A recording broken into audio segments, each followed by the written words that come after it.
ପ୍ରବନ୍ଧ କବି ପ୍ରେୟସୀ। ପ୍ରାବନ୍ଧିକ ଗୋବିନ୍ଦ ତ୍ରିପାଠୀ। କବି। କବିମାନେ କ'ଣ ବୁଝୁଛ ନା?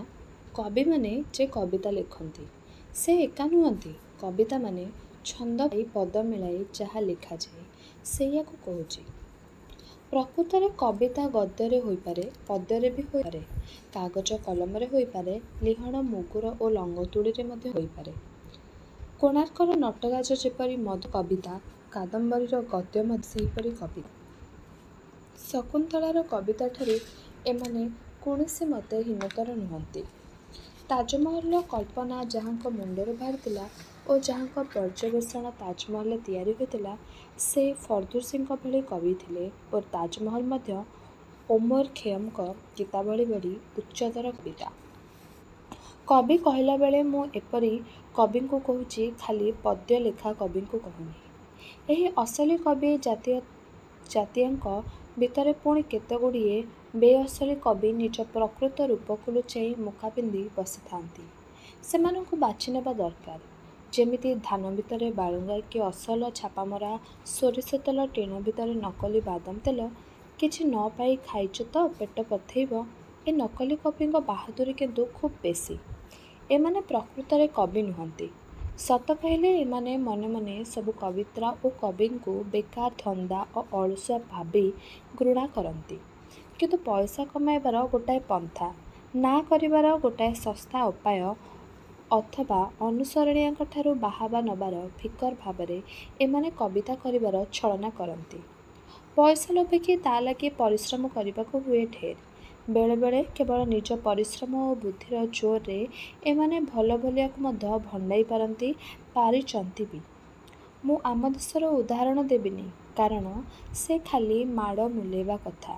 ଏ ନକଲି କବି ତ ଥିଲେ ଓ ଅଛନ୍ତି ଆମ ଦେଶରେ ପଣ ପଣ।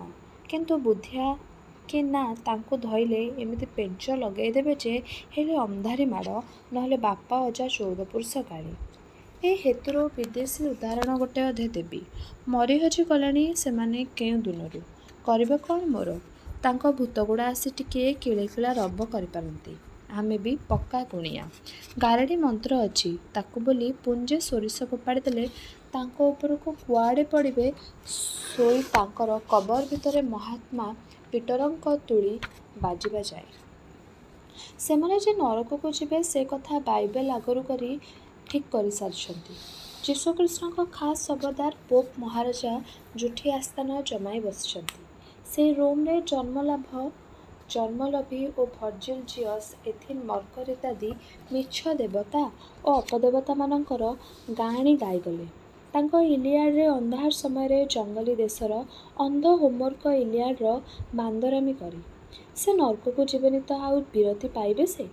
ତା'ପରେ ଖାଣ୍ଟି ବିଲାତ ସାଇବ ଗର୍ଜନ। ସେଇ ଅଣକିରସ୍ତାନ ରୋମ ସାମ୍ରାଜ୍ୟ ଉପରେ ଗୋଟାଏ ବହି ଲେଖି ପକାଇଲେ। ଯେତେ ଯତ୍ନ କରି ଓ ଯେତେ ପରିଶ୍ରମରେ ସାତଟା ବର୍ଷ ଧରି। ଭଲ କି ଦରକାର ଥିଲା ଏତେ ପରିଶ୍ରମରେ? ଆଉ ଯୁଦ୍ଧ ଜାତିଆ ଅଛନ୍ତି, ତାଙ୍କ କଥା ତ କହିଲେ ନ ସରେ। ଏମାନଙ୍କର ପଇସା ଅଛି, ପଇସା ଦେଇ ଅସଲି କବିକୁ କିଣି ନିଅନ୍ତି। ନିଜ ନାଁରେ ତାଙ୍କ ଲେଖା ବହିଗୁଡ଼ିକ ଛପାଇ ପୁରୁଷାର୍ଥ ନିଅନ୍ତି ଏମାନେ। ଏ ତ ପଣ ପଣ।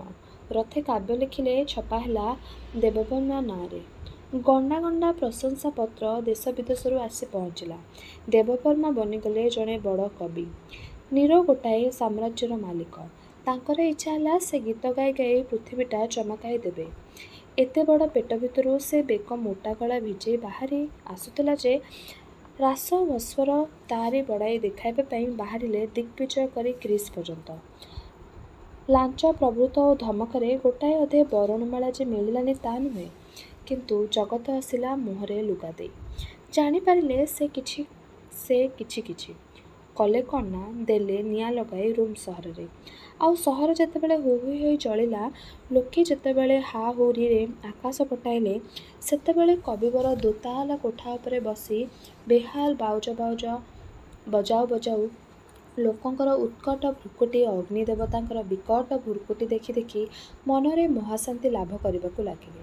ଏ ଜାତିକା ଯେ ନକଲି କବି ତାଙ୍କୁ ଦୂରୁ ଜୁହାର। ଚିହ୍ନି ରଖିବ, ମାୟା କୁହୁକରେ ଭୁଲିଯିବନି। ଆଉ ଅସଲି କବି? ତାଙ୍କଠାରୁ 100 ହାତ ଦୂରରେ ରହିବା ଜୁହାର। କର ବା ନ କର, ସେ କଥାଟି ତୁମକୁ ବତେଇଦେବ ବୋଲି ଯାଉଛି। ମୁଁ ତୁମକୁ ଭାରି ଭଲ ପାଇକିନା ତୁମ ଦେହରେ ଆଞ୍ଚ ହେଇ ଟିକିଏ କ'ଣ ଲାଗିଗଲେ ମୋ ଦେହଟାରେ ରାଞ୍ଚି ହୋଇଯାଏ। ତୁମକୁ ମିଛ, ମୋତେ ସତ। ମୋ ଭଳି ଉପକାରୀ ବନ୍ଧୁକୁ ତୁମର ଆଉ କେହି ନାହିଁ। ତୁମକୁ ଏ କବିଗୁଡ଼ାଙ୍କ ହାତରୁ ରକ୍ଷା କରିବା ପାଇଁ ତ ମୋର କେତେ ପରିଶ୍ରମ। ଏଇ କବିଗୁଡ଼ାଙ୍କର କଲମ ମୁନ ଭାରି ଦାଢ଼ୁଆ। ସେମାନେ ହୁଏତ ଏଇଥିଲାଗି ମୋତେ ତାଙ୍କ ମୁନରେ ଥଣ୍ଟେ ଥଣ୍ଟେ କରି ରାଞ୍ଚି ପକାଇବେ। କିନ୍ତୁ ମୁଁ ଡରିବା ଲୋକ ନୁହେଁ। ଟିକିଏ କଷ୍ଟ ହେବ, ଟିକିଏ ଜଳାପୋଡ଼ା ହେବ, ତା ଲାଗି ମୁଁ ତମ ପ୍ରତି ମୋର ପ୍ରେମର କର୍ତ୍ତବ୍ୟ କି ଭୁଲି ଯାଇପାରେ?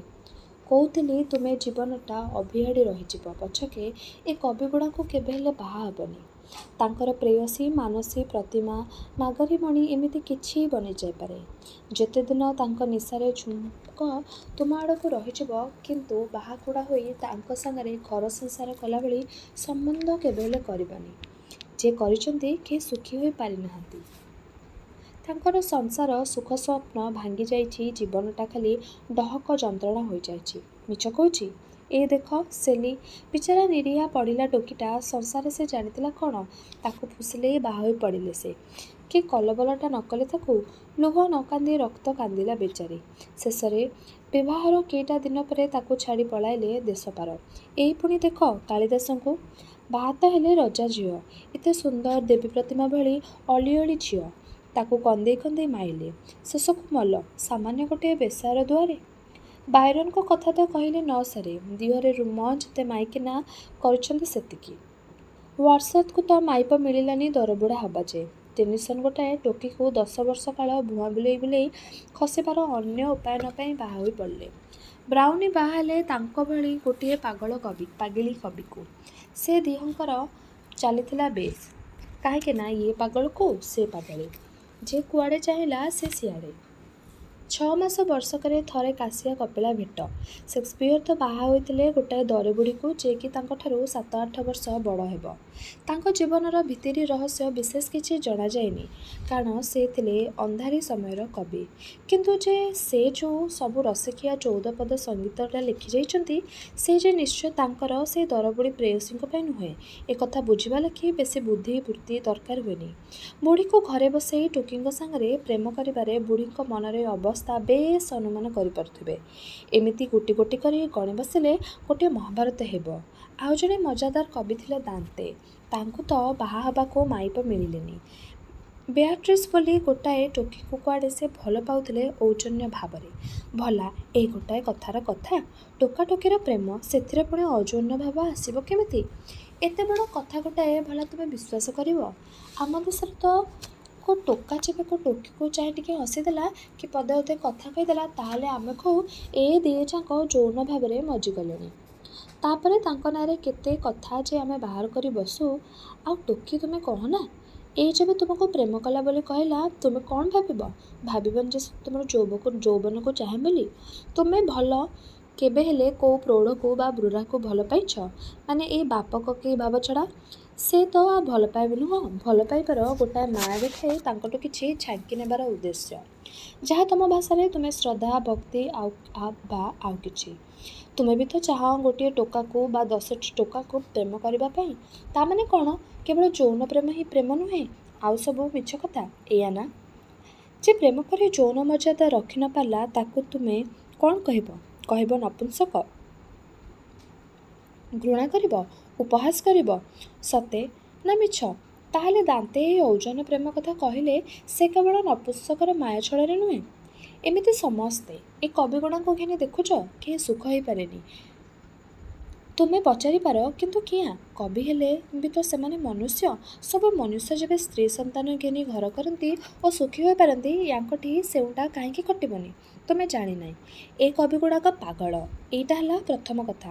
ଆଙ୍କ ମନ କୁଆଡ଼େ ନାଇଁ। ସେମାନେ ଉଡ଼ୁଥିବା ପ୍ରଜାପତିକୁ ଉଡ଼ିଥିବାର ଦେଖିଲେ ୟାଙ୍କୁ ଲାଗିବ ଯେମିତି ପରୀଟିଏ ଉଡ଼ି ଉଡ଼ି ଯାଉଛି। ଦପ ଦପ ଯୌବନା, ଅନିନ୍ଦ୍ୟ ସୁନ୍ଦରୀ, ଚଞ୍ଚଳ ଜୀବନଧାରା ଦେଖିଲେ ଭାବିଲେ, ଆଉ ସାଙ୍ଗେ ସାଙ୍ଗେ ତାଙ୍କ ମନ ତାରି ପଛରେ ଗୋଡ଼େଇଲା କୋଉ ମାୟାପୁରୀକୁ।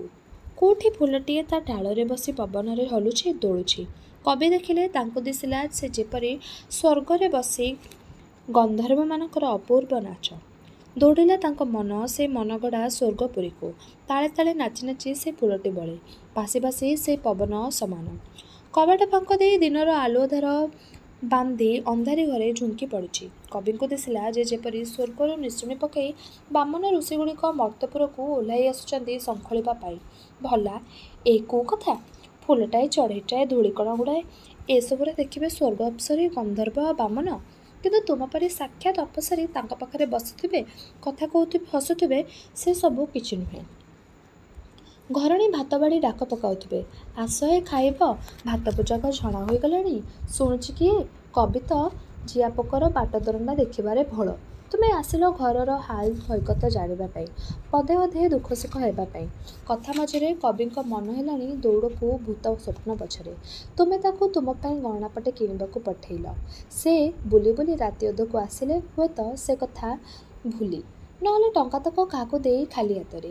ଏହି ରକମ ଲୋକକୁ ନେଇ ସଂସାର କରି ତୁମେ ଖୁସି ବା ଖୁସି କିପରି ହେବ ଦେଖିନି।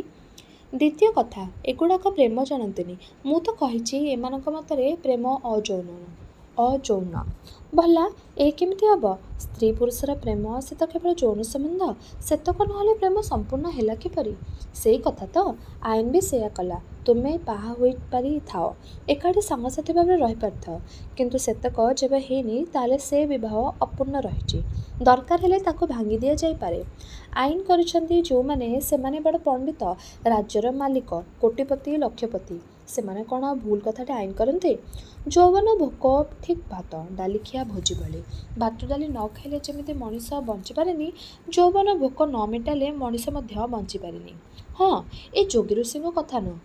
ସେ ତ ଯୌବନ ଭୋଗ କରି କରି ଯେତେବେଳକୁ ଅଙ୍ଗ ଇନ୍ଦ୍ରିୟ ଥଣ୍ଡା ପଡ଼ିଯାଏ, ଆଉ ଭୋଗ କରିବାର ଶକ୍ତି ନାହିଁ, ସେତେବେଳକୁ ଚକା ମାଲିଟାଏ ପକାଇ ନାକ କାନ ଛୁଇଁ ବସନ୍ତି। କ'ଣ ନା ଯୋଗ କରୁଛନ୍ତି।